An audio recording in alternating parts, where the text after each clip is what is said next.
Assalamualaikum warahmatullahi wabarakatuh. Halo teman-teman, sebelumnya izinkan saya memperkenalkan diri. Nama saya Airustari dengan NPM 2413025001 dari PTI 24A. Baiklah, di sini saya akan menjelaskan materi tentang ekonomi untuk pelajar. Yang mana ekonomi untuk pelajar, sebagai pelajar, kita sering dihadapkan pada situasi sehari-hari seperti mengatur uang saku, membeli buku pelajaran atau skin game atau keperluan lainnya, atau bahkan mulai berjualan online. Nah, ilmu ekonomi tidak hanya dipelajari di buku, tapi juga sangat berguna untuk kehidupan kita. Nah, pada materi ini akan membantu kalian memahami cara mengelola keuangan, menghindari gaya hidup boros, dan bahkan memulai usaha kecil-kecilan. Yuk simak videonya. Yang pertama yaitu manajemen keuangan pribadi. Yang mana manajemen keuangan pribadi ini terdiri dari pemasukan, pengeluaran, menabung.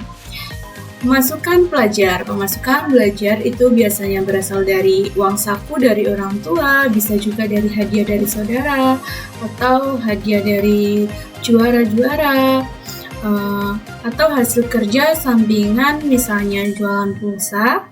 Nah, pengeluarannya itu catat semua pengeluaran harian. Misalnya seperti jajan, transportasi, alat tulis. Kita juga tidak lupa harus menabung, menyisihkan uang untuk kebutuhan masa depan atau keperluan mendadak. Tipsnya, buat catatan keuangan harian agar tidak boros. Dan yang kedua, kebutuhan dan skala prioritas. Kita harus bisa membedakan mana yang prioritas utama dan yang bukan prioritas penting. Bedakan antara kebutuhan penting dan keinginan sesaat. Nah, kebutuhan itu wajib dipenuhi seperti buku pelajaran, iuran sekolah, dan keinginan sesaat itu seperti bisa ditunda, contohnya seperti nongkrong di kafe, skin game.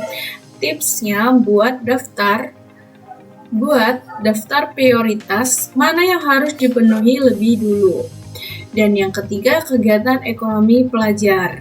Nah, kita mulai dari produksi kecil-kecilan, jualan makanan ringan seperti jualan brownies, buka jasa desain stiker, jasa edit video, dan yang terakhir atau yang keempat, wirausaha dan jiwa entrepreneur. Sebagai pelajar kita harus memiliki jiwa entrepreneur seperti mendorong pelajar untuk kreatif dan mandiri secara ekonomi. Contoh usaha pelajar seperti jualan online, jasa desain, les privat, dan lain-lain.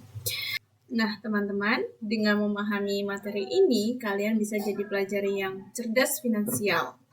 Bisa menabung, menghindari boros, bahkan menghasilkan uang sendiri. Yuk praktikkan dalam kehidupan sehari-hari ya.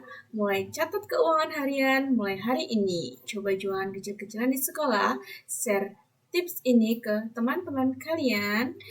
Sampai jumpa di materi berikutnya. Saya akhiri. Wassalamualaikum warahmatullahi wabarakatuh.